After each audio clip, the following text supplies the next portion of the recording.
Selamat datang di channel Alat Dapur Sehatku. Semoga semuanya hari ini dalam keadaan sehat ya.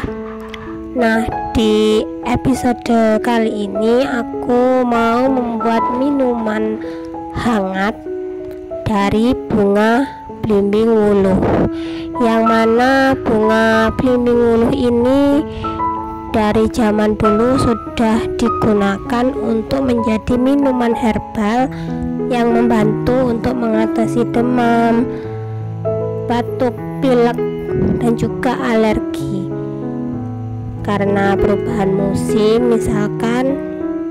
Nah, untuk itu sekarang aku mau membuat minuman herbal dari bunga belimbing wuluh.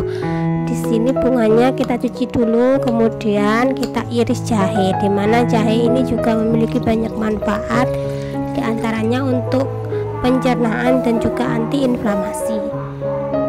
Nah, ini jahenya kita rebus bersama bunga belimbing wuluhnya sampai warnanya itu keluar seperti ini, baru kita matikan apinya dan juga ini siap untuk kita hidangkan.